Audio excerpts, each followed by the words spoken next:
Alright mga pare ko, so andito tayo with our brother Ietbo. So may bago tayong project ngayon.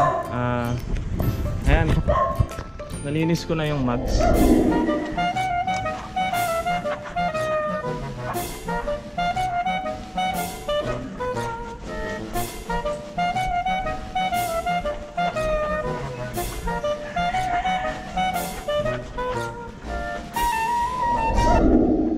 So i-repaint natin siya, no? I-repaint natin yung mugs natin. Actually nalinis ko na siya kanina. Siyempre kailangan nating linisin maigi para matanggal yung mga pintura niya na yan. So i-assist tayo ng brother natin. Matagal-tagal na hindi nakasama sa atin kasi busy. Bukas presidente na ako. Busy pa lang ngayon. So ayan, ito yung gagamitin namin pantanggal ng pintura, strip salt. Ayan, nabibili yan sa kahit anong hardware o kaya mga paint store. Bilihan ng mga pintura. Ayan. So gamit natin toothbrush, strip salt, tsaka basahan. Yung tatlo na yan. Ayan ang gagamitin natin ngayon. Ganito yan. Yan siya. Gagawin namin ganon. Ganon. Yan ang magiging lalabasan yan. Kasi ang stock yan ito itim. Tatanggalin namin yung itim at magiging ganito. Yes. So preparation yan para sa susunod nating project. So ayan, so kailangan nyo ng gantong lalagyan. Bababa lang siya para mabilis yung access mo dun sa chemical. Bahid mo lang siyang ganyan.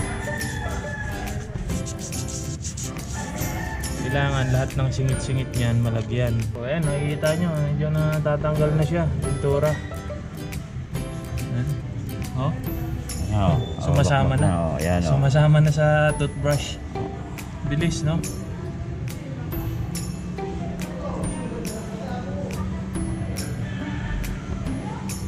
Ito yung magiging first step natin sa bagong project. So, kasi magbabago na ako ng concept ng motor natin. Lahat na makikita yung pula na yan, papalitan natin ng kulay yan.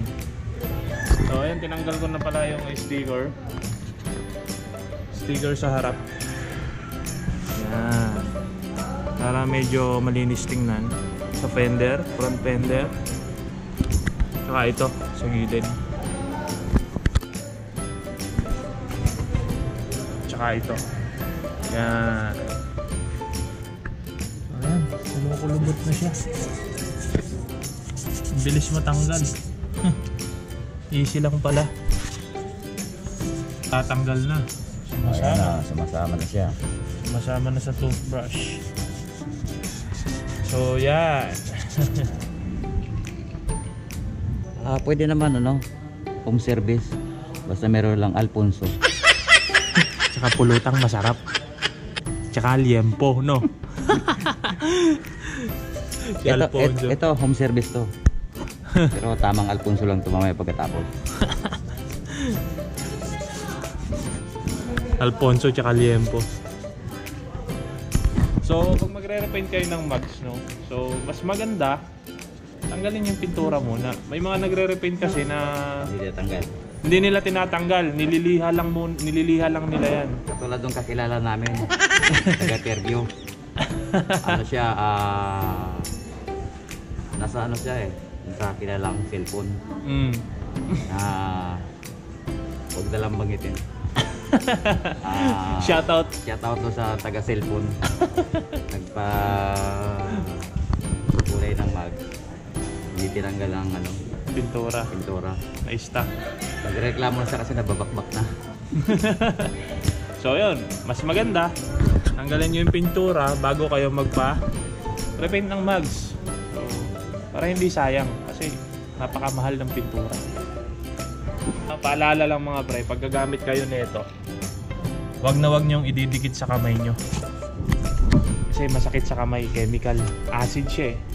And then ingat lang rin kayo no, sa ibang part ng motor nyo katulad nyan. Huwag na huwag nyong didikitan yan. Kasi puputi yan. Masisira yung ano ng motor nyo, yung lulutuin niya yan. So nagkamali si brother nung ginawa niya no?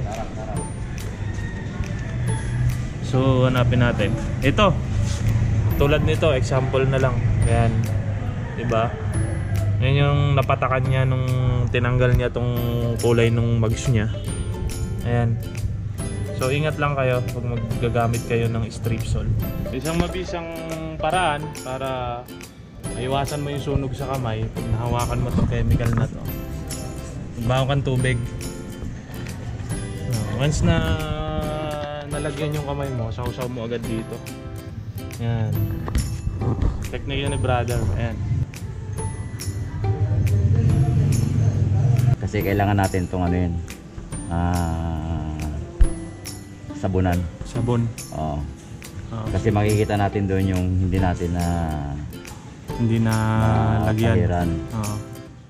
So ayan, pagkatapos lagyan ng strip sole, kailangan siyang sabunin ano brother?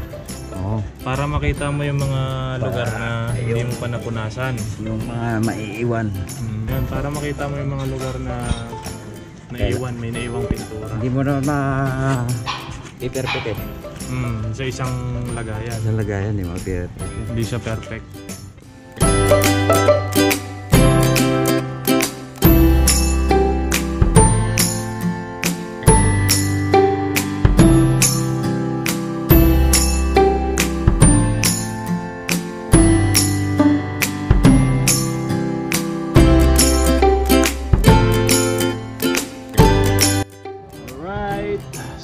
Siya mga pare ko